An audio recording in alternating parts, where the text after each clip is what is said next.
Welcome to మన ఆరోగ్యం. Corona పుణ్యమాని అందరికీ ఆరోగ్యం మీద శ్రద్ధ పెరిగిపోయింది.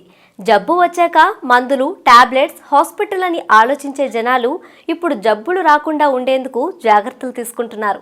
రోగనిరోధక శక్తి పెంచుకోవడానికి ఎన్ని ప్రయత్నాలు చేయాలో అన్నీ చేస్తున్నారు.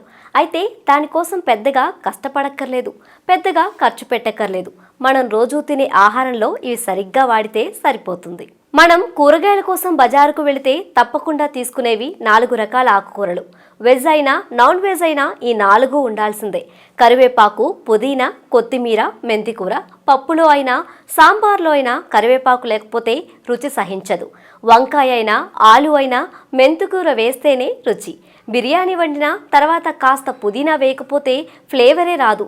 చాట్ అయినా కట్లెట్ అయినా సన్నగా తరిగిన కొత్తిమీర అలా చల్లితేనే టేస్ట్. అయితే ఈ 4 కేవలం రుచి కోసమేనా అంటే కాదు, ఆరోగ్యానికి, రోగనిరోధక శక్తి పెంచడానికి ఎంతో అవసరం అంటున్నారు పోషకాహార నిపుణులు. మరి వీటిలో ఎలాంటి పోషకాలు ఉన్నాయో తెలుసుకుంటే మీరు తినే ఆహారంలో వీటిని మిస్ చేయరు. కరివేపాకు జీర్ణ వ్యవస్థను మెరుగుపరచడంలో, డయోరియాను నివారించడంలో, కొలెస్ట్రాల్ను తగ్గించడంలో కరివేపాకు చక్కగా పనిచేస్తుంది.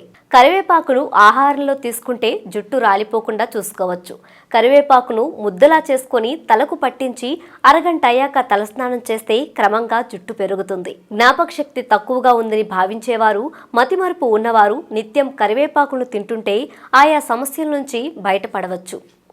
ఇనుము, ఫోలిక్ యాసిడ్ అధికంగా ఉండే ఈ ఆకును రోజు మనం తినే పదార్థాల్లో ఏదో ఒకదానితో కలిపి తీసుకోగలగాలి. ఇది రక్తహీనతను దూరంగా ఉంచుతుంది. పుదీనా వంటల్లో తరచూ పుదీనాని చేర్చుకోవడం వల్ల నోటిలోని హానికర బ్యాక్టీరియాలను నశింపచేస్తుంది.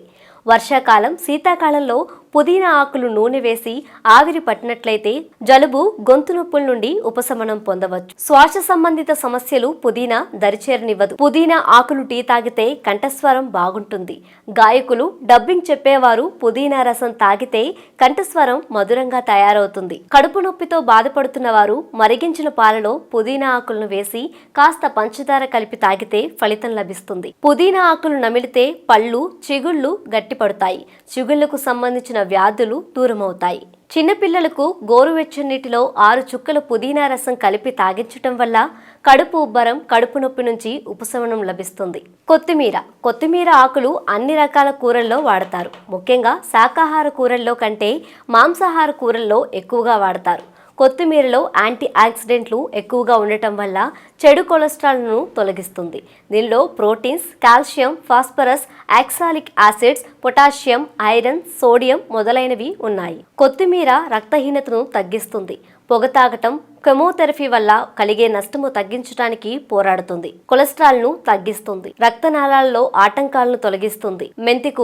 మెంతి ఆకులను నిత్యం తీసుకోవడం వల్ల రక్తంలో ఉండే కొలెస్ట్రాల్ తగ్గుతుంది. అలాగే శీతాకాలంలో సహజంగానే ఎదురయ్యే చర్మ సమస్యలు తగ్గుతాయి. చర్మం మృదువుగా, కాంతివంతంగా మారుతుంది. డయాబెటీస్ ఉన్నవారు మెంతి ఆకులు తీసుకోవడం ద్వారా డయాబెటీస్ ను అదుపులో ఉంచుకోవచ్చు.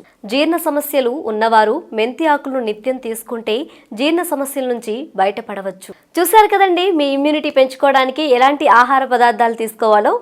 ఇలాంటి ఆరోగ్యకరమైన చిట్కాల కోసం ప్లీజ్ సబ్స్క్రైబ్ మన ఆరోగ్యం ఛానల్. ఆరోగ్యవంతమైన జీవితం కోసం మనం పాటించాలి కొన్ని నియమాలని. చిన్ని చిట్కాలతో చింతలేని జీవితాన్ని ఎలా గడపాలి అనే దానికి వీక్షిస్తూనే ఉండండి మన ఆరోగ్యం యూట్యూబ్ ఛానల్. మరిన్ని ఆరోగ్య సూత్రాలకు సబ్స్క్రైబ్ చేసుకోండి.